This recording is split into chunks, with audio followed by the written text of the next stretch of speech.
Hello, music fans. September 2024 has come to an end, so it's time to count down my 10 favorite albums in metal, rock, and prog that came out this month. Starting with number 10, which is Cersei Link and Christian Nesmith and their album Arcana. This is progressive rock. It's the second album by this American duo. They both made many other albums before this, though. The female vocals here are provided by Cersei. The album sounds like a classic 70s prog rock album for fans of Mike Oldfield, Yes, and Jethro Tull. It ends with an almost 16-minute epic track called The Chariot. My favorite track at the moment is Tower, the opening track. So check this out if that sounds good to you. Arcana by Cersei Link and Christian Nesmith. Number 9 is Giant Walker and their album Silhouettes. This is progressive metal, that gent style of guitar playing. It's got some alternative metal, hard rock, and grunge influences in there. This is the second album from this band from the UK. I heard the single, the title track, Silhouettes, and I love the powerful female vocals here over progressive metal music. It's not overly complex music. It focuses on really complementing the vocals in the song. If you're a fan of bands like Sorted Pink, who was previously called Destiny Potato, Relica, and Paramore, you should like this album by Giant Walker. It's all female clean vocals, all very accessible and catchy, nearly pop, but the music is metal with these great riffs and syncopation. Number 8 is Haven of Echoes with their album Memento Vivere. This is atmospheric, cinematic progressive rock. It's got some post-rock and metal influences in there. This is the second album by this German band, and I thought their debut from 2022 called The Indifferent Stars was an excellent album as well. Memento Vivere continues this excellence. It only has 4 tracks, but it's 48 minutes long. The opening track, Non Sum Non Curo, is a 17-minute prog epic track, and so is the third one, It Walks Among Us. It's 14 minutes prog epic as well. My favorite track at the moment here, though, is Assimilation. And while Haven of Echoes is a German band, their lyrics are in English. The vocals are very high-pitched. They're male vocals, but they're clean, catchy, and solid. The whole album just has this really nice atmosphere to it, but there are some parts where the guitars get pretty crunchy and it sounds like metal without getting too extreme. If that sounds good to you, check out Haven of Echoes and Memento Vivere. Number 7 is Circuline with their album C.O.R.E. Can I do that? C.O.R.E. C.O.R.E. This is progressive rock, and it's the third album by this American band. And I heard the single Tempus Horribilis, and I enjoyed it, so added it to my list to check out. This is very unique and quirky sounding. It has female lead vocals, male backing vocals, and I also saw that Circuline features Shelby Logan Warren of Kairos on bass. And since I really enjoyed the Kairos release from earlier this year, that got me even more excited for this. The whole album is just reminiscent of classic 70s progressive rock like Yes and King Crimson, but with female vocals, so maybe also good for fans of Renaissance. It also reminds me a bit of the release from earlier this same month by Cersei Link and Christian Nesmith that I just talked about earlier in this video. If that sounds good to you, check out Circuline and their album C.O.R.E. or C.O.R.E. Number 6 is Dilemma with their album The Purpose Paradox. This is kind of a neo-prog rock album with pop and metal influences. It's the third album by this Dutch band.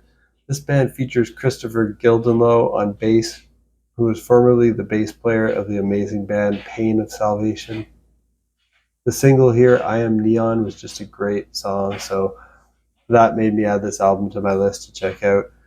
From the description of the YouTube video of that song, they accurately described their sound by saying, "This track shows the heavier, sometimes gent-ish side of Dilemma, perfect for fans of bands like Dream Theater, Toto, Vola, Marillion, Neil Morse Band, Spock's Beard, Threshold, Pineapple Thief, Porcupine Tree, Frost, and IQ.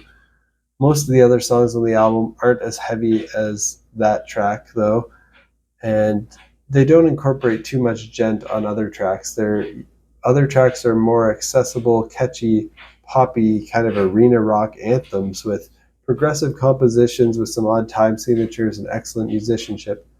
The track Allies features Derek Sherinian, the amazing former keyboard player of Dream Theater.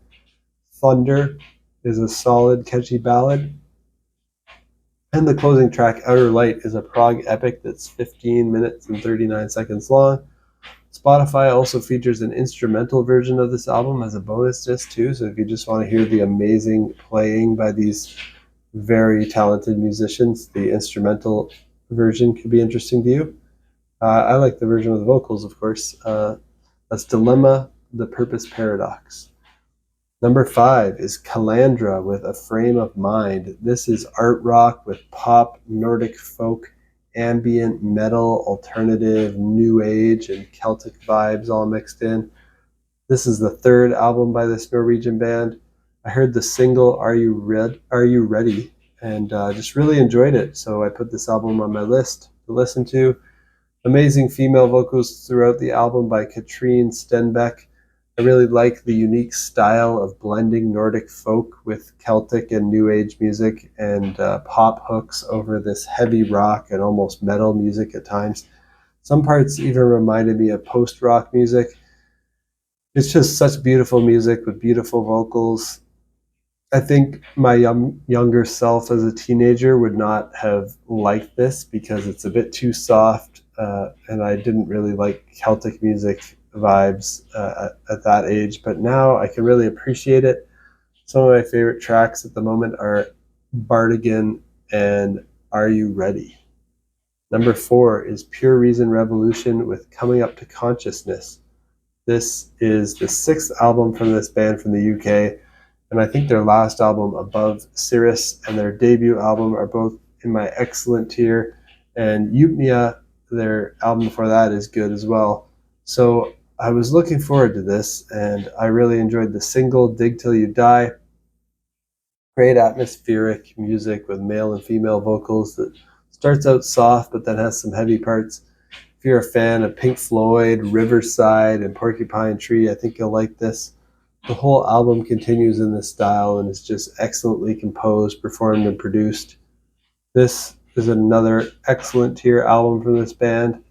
And after hearing this album, I finally went back and finished listening to their whole discography.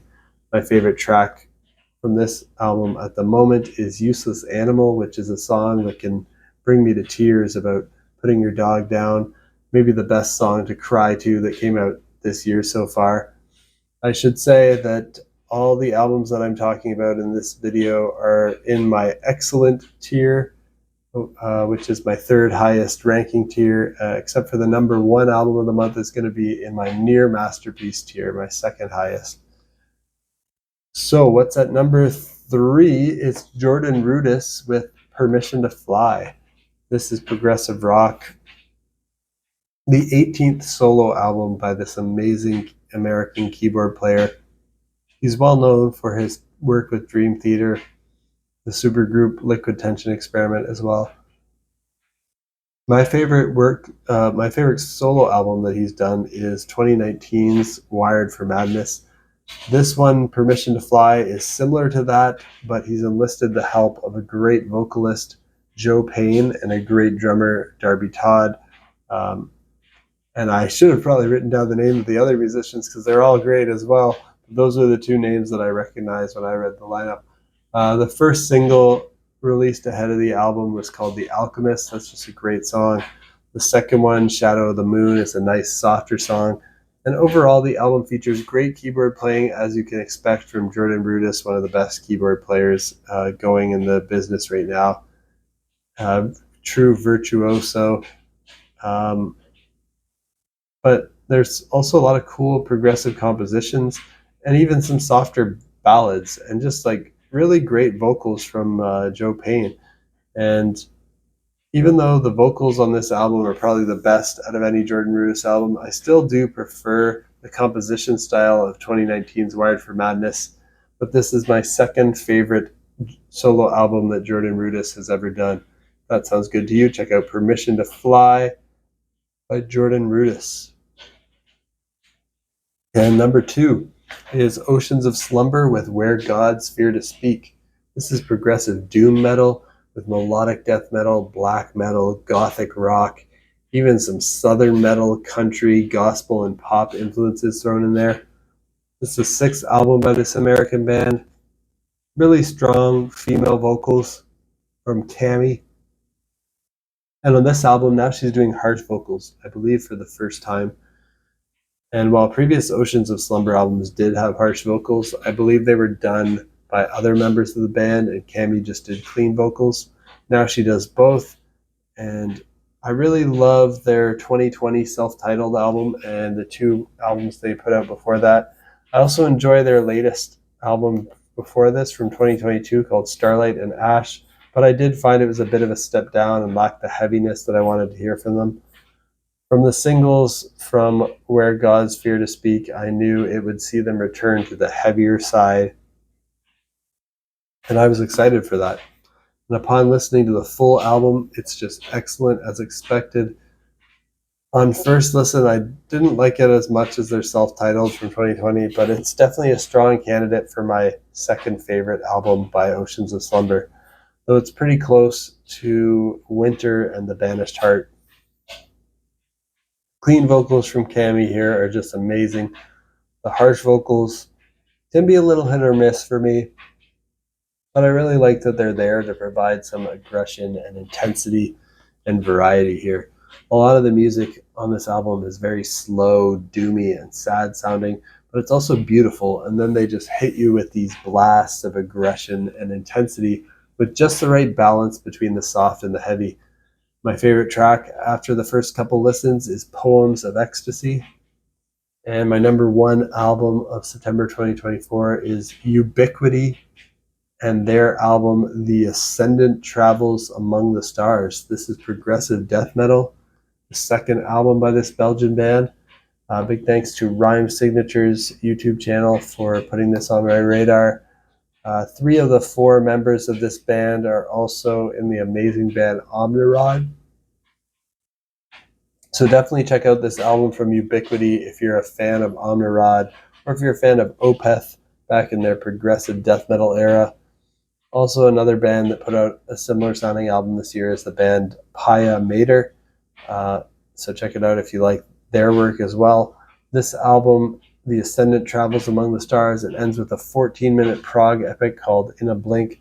But if you want a great preview track for this album, I'd say check out The Traveler. And that's it for my 10 favorite albums of September 2024. What were your favorites? Let me know down in the comments. What do you think of the albums on my list? Also let me know. And stay tuned. I think my next video will likely be my album release radar for October. I'll list out the albums that are coming out in October that I'm excited for, that I'll be listening to. And then every week on the channel, I'll be posting my first impressions of the new stuff that I've listened to. And at the end of the month, I will be giving my top 10 of October, of course. And in between there, I might do random sporadic other videos when I have random ideas of things that I want to talk about.